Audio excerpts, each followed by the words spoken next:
शङ्करं शङ्कराचार्यं केशवं बादरायणं सूत्रभाष्यकृतौ वन्दे भगवन्तौ पुनः पुनः श्रुतिस्मृतिपुराणानाम् आलयं करुणालयं नमामि भगवत्पादम् शङ्करं लोकशङ्करम् अज्ञानान्तर्गहनपतितान् आत्मविद्योपदेशैः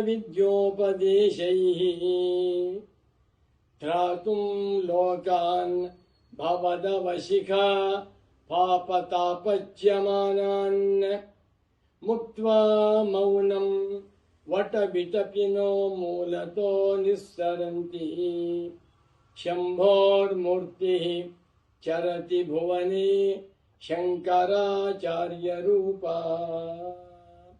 शङ्कारूपेण मच्चित्तं पङ्कीकृतमभूद्यया किङ्करीयस्य सामाय शङ्कराचार्यमाश्रये नमो नमः शङ्करपादुकाभ्याम् ಶಂಕರ ಭಗವತ್ ಪೂಜ್ಯ ಪಾದಾಚಾರ್ಯರು ಭಾರತಾಂಬೆಯ ಸುಪುತ್ರರಾಗಿ ಭಾರತ ರಾಷ್ಟ್ರದ ದಕ್ಷಿಣ ಭಾಗವಾದ ಕೇರಳ ರಾಜ್ಯದಲ್ಲಿ ಕಾಲಡಿ ಎನ್ನುವಂತಹ ಕ್ಷೇತ್ರದಲ್ಲಿ ಸುಮಾರು ಕ್ರಿಸ್ತಶಕ 8ನೇ ಶತಮಾನದ ಪ್ರಾರಂಭದಲ್ಲಿ ಸಾಕ್ಷಾತ್ ಪರಮಶಿವನ ಅಂಶ ಸಂಭೂತರಾಗಿ ಲೋಕ ಕಲ್ಯಾಣ ಮಾಡಿರುವಂತಹ ಮಹಾತ್ಮರು.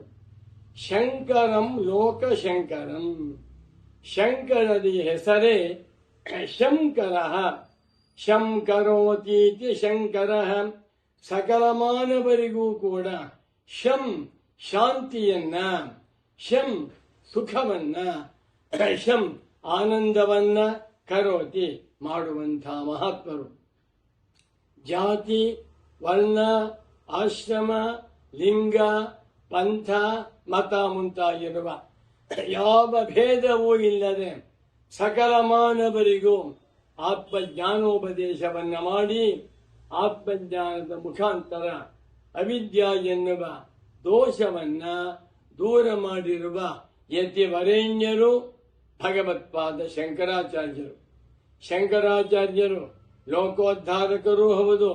ಶಂಕರಾಚಾರ್ಯರು ಅದ್ವೈತ ವೇದಾಂತ ಸಿದ್ಧಾಂತವನ್ನ ಪ್ರಚಾರ ಮಾಡಿದಂತಹ ಮಹಾತ್ಮರು ಹೌದು. ಶಂಕರಾಚಾರ್ಯರನ್ನ ನಾವು ಮಾತು ಹೃದಯಿ ಶಂಕರ ಅಂತ ಕರೀತೇವೆ. ತಾಯಿಯಂತೆ ಕಾರುಣ್ಯ ಮೂರ್ತಿಗಳಾಗಿರುವ ಶಂಕರರು ಯಾರಿಂದ ಏನನ್ನೂ ಅಪೇಕ್ಷೆ ಪಡದೆ ಎಲ್ಲರೂ ಉದ್ಧಾರವಾಗಲಿ, ಸರ್ವೇ ಮಾನವಾಃ ಬ್ರಹ್ಮಜ್ಞಾನಿನೋ ಭವಂತು, ಸರ್ವೇ ಜನಾಃ ಮುಕ್ತಾಃ ಭವಂತು ಎನ್ನುವ ಉದಾರ ದೃಷ್ಟಿಯಿಂದ ಇಡೀ ಪ್ರಪಂಚದಲ್ಲಿ ಎಲ್ಲರಿಗೂ ಅನುಕೂಲವಾಗುವಂತೆ ಆತ್ಮಜ್ಞಾನೋಪದೇಶವನ್ನ ಮಾಡಿರುವ ಧೀರರು, ವೇದಾಂತ ಪ್ರಸಾರವನ್ನ ಮಾಡಿರುವ ಶೂರರು ಭಗವತ್ಪಾದ ಶಂಕರಾಚಾರ್ಯರು.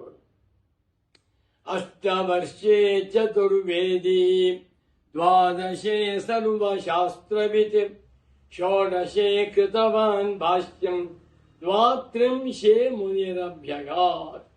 ಶಂಕರ ಭಗವತ್ ಪೂಜ್ಯ ಪಾದಾಚಾರ್ಯರಿಗೆ 3ನೇ ವರ್ಷದಲ್ಲಿ ಚೂಡಾಕರ್ಮ, 5ನೇ ವರ್ಷದಲ್ಲಿ ಉಪನಯನ ಸಂಸ್ಕಾರ, 6ನೇ ವರ್ಷದಲ್ಲಿ ಸನ್ಯಾಸ ಸ್ವೀಕಾರ, 8ನೇ ವರ್ಷದಲ್ಲಿ 4 ವೇದಗಳ ಸಂಪೂರ್ಣ ಅಧ್ಯಯನ, 12ನೇ ವಯಸ್ಸಿನಲ್ಲಿ 64 ವಿದ್ಯೆಗಳಲ್ಲಿ ಸಂಪೂರ್ಣವಾದ ಪಾಂಡಿತ್ಯ, ಎಲ್ಲ ಶಾಸ್ತ್ರಗಳಲ್ಲಿಯೂ ತಳಸ್ಪರ್ಶಿಯಾಗಿರುವಂತಹ ಪಾಂಡಿತ್ಯ 12ನೇ ವಯಸ್ಸಿನಲ್ಲಿ ವೇದಾಂತ ಶಾಸ್ತ್ರ, ಮೀಮಾಂಸಾ ಶಾಸ್ತ್ರ, ನೈಯಾಯಿಕ ಶಾಸ್ತ್ರ, ವೈಶೇಷಿಕ ಶಾಸ್ತ್ರ, ಸಾಂಖ್ಯ, ಯೋಗ, ವ್ಯಾಕರಣ, ಅಲಂಕಾರ ಇತ್ಯಾದಿ ಎಲ್ಲ ಶಾಸ್ತ್ರಗಳಲ್ಲಿಯೂ ಸಂಪೂರ್ಣವಾದ ಪಾಂಡಿತ್ಯ ಪಡೆದಿದ್ದರು ಶಂಕರಾಚಾರ್ಯರು 12ನೇ ವಯಸ್ಸಿನಲ್ಲಿ.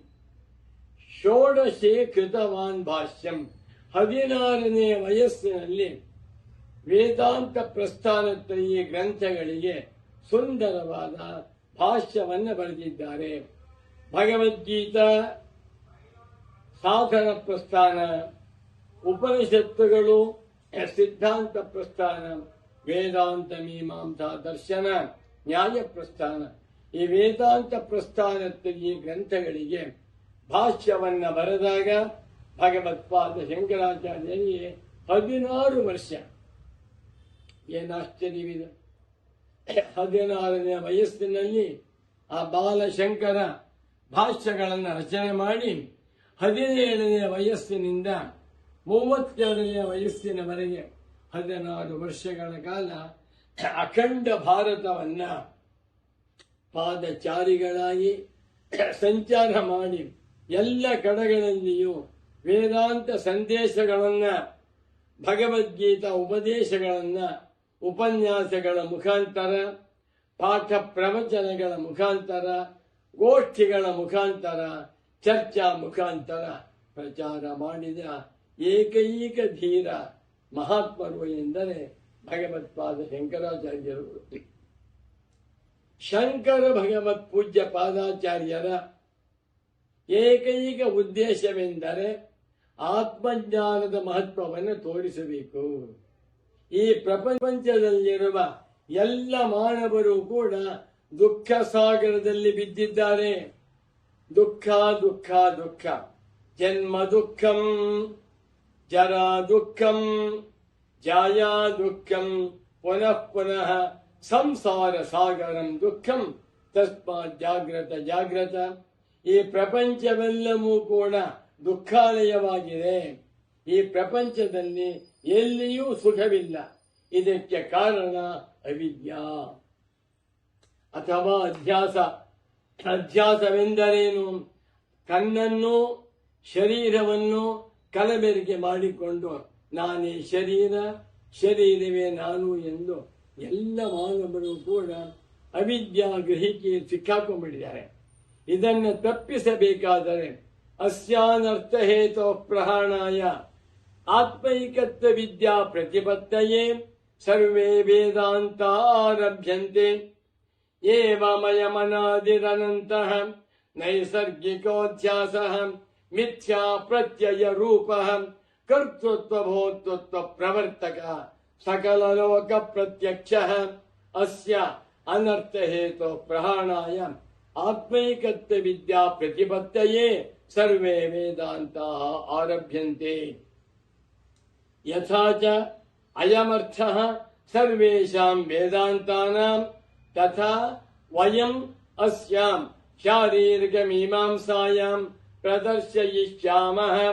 ಇದು ಶಂಕರಾಚಾರ್ಯರು ಬರೆದಿರುವ ಬ್ರಹ್ಮಸೂತ್ರ ಭಾಷ್ಯಕ್ಕೆ ಪೀಠಿಕೆಯಾಗಿರುವಂತ ಅಧ್ಯಾಸ ಭಾಷ್ಯದ ಕಟ್ಟಕಡೆ ವಾಕ್ಯ.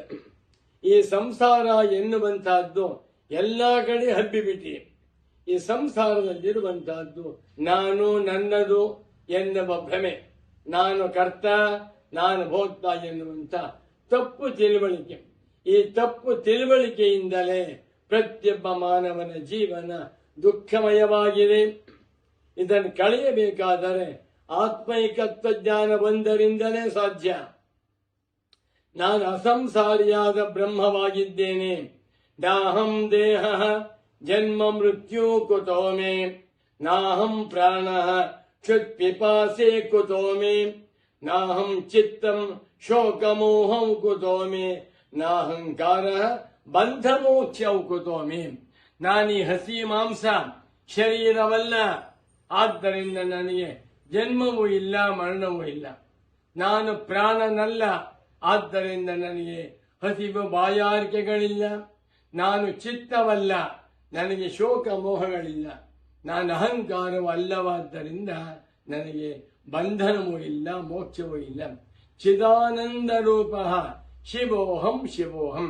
ಸಚ್ಚಿದಾನಂದ ಸ್ವರೂಪನಾದ ಪರಬ್ರಹ್ಮವೇ ನಾನಾಗಿದ್ದೇನೆ ಎನ್ನುವ ಆತ್ಮೈಕತ್ವ ವಿದ್ಯೆಯನ್ನ ಉಪದೇಶ ಮಾಡುವುದಕ್ಕಾಗಿ ಭಗವತ್ಪಾದ ಶಂಕರಾಚಾರ್ಯರವರ ಅವತಾರವಾಗಿದೆ. ಈ ಒಂದು ಸಂದೇಶವನ್ನ ಪ್ರಚಾರ ಮಾಡುವುದೇ ಶಂಕರ ಭಗವತ್ ಪೂಜ್ಯ ಪಾದಾಚಾರ್ಯರ ಉದ್ದೇಶ.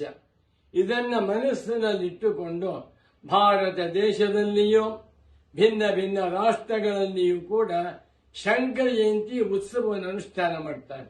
ವೈಶಾಖ ಮಾಸ ಶುಕ್ಲ ಪಕ್ಷ ಪಂಚಮಿಯಿಂದ ವೈಶಾಖ ಮಾಸ ಶುಕ್ಲ ಪಕ್ಷ ದ್ವಾದಶಿವರೆಗೆ 7-8 ದಿವಸಗಳ ಕಾಲ ಶಂಕರ ಸಪ್ತಾಹ ಮಹೋತ್ಸವ, ಶಂಕರ ಜಯಂತಿ ಮಹೋತ್ಸವ ಎನ್ನುವಂತ ಹೆಸರಿನಿಂದ ಭಾರತ ದೇಶದ ಲಕ್ಷಾಂತರ ಕಡೆಗಳಲ್ಲಿ ಶಂಕರ ಜಯಂತಿ ಉತ್ಸವವನ್ನು ಮಾಡ್ತಾರೆ.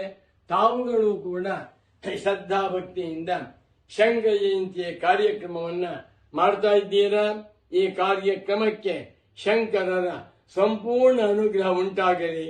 ಈ ಕಾರ್ಯಕ್ರಮ ಯಶಸ್ವಿಯಾಗಿ ಸಂಪೂರ್ಣಗೊಳ್ಳಲಿ. ಈ ಶಂಕರ ಜಯಂತಿಯ ಸಂದರ್ಭದಲ್ಲಿ ವಿಶೇಷವಾಗಿ ಶಂಕರಾಚಾರ್ಯರ ಪೂಜೆ, ಪಾನಕ ಕೋಸಂಬರಿಗಿಂತ ವಿಶೇಷವಾಗಿ ಶಂಕರಾಚಾರ್ಯರ ಸಂದೇಶ, ಪ್ರಸ್ಥಾನತ್ರಯ ಶಾಂಕರ ಭಾಷ್ಯಗಳಲ್ಲಿ ಸಾವಿರಾರು ಸಂದೇಶಗಳಿವೆ. ಅನಂತರ ಶ್ರೀ ಶಂಕರಾಚಾರ್ಯರವರು 100 ವೇದಾಂತ ಪ್ರಕರಣ ಗ್ರಂಥಗಳು ಬರೆದಿದ್ದಾರೆ. ಆ ಗ್ರಂಥಗಳಲ್ಲಿಯೂ ಕೂಡ ಅತ್ಯಂತ ಸುಲಭವಾದ ಶೈಲಿಯಲ್ಲಿ ಪ್ರಾರಂಭದ ಮುಮುಕ್ಷುಗಳಿಗೆ, ಜಿಜ್ಞಾಸು ಸಾಧಕರಿಗೆ ಒಳ್ಳೊಳ್ಳೆ ಸಂದೇಶವನ್ನು ಕೊಟ್ಟಿದ್ದಾರೆ. ಇಂಥ ಸಂದೇಶವನ್ನ ತಾವೆಲ್ಲರೂ ಸೇರಿಕೊಂಡು ಶಂಕರ ಜಯಂತಿಯ ಸಂದರ್ಭದಲ್ಲಿ ಪ್ರಚಾರ ಮಾಡುವಂತೆ ಆಗಲಿ. ಶಂಕರ ಜಯಂತಿ ಮಹೋತ್ಸವಕ್ಕೆ ಶಂಕರಾಚಾರ್ಯರ ಅನುಗ್ರಹ ಉಂಟಾಗಲಿ ಅಂತ ತಿಳಿಸುತ್ತಾ ನಾನು ಕೂಡ ಶಂಕರ ಜಯಂತಿ ಉತ್ಸವಕ್ಕೆ ನನ್ನ ಪ್ರೀತಿಯ ಹಾರ್ದಿಕವಾದ ಶುಭಾಶಯಗಳನ್ನು ಕೊಡ್ತಾ ಇದ್ದೆ. ನಮೋ ನಮಃ ಶಂಕರ ಪಾದುಕಾಭ್ಯಾಂ.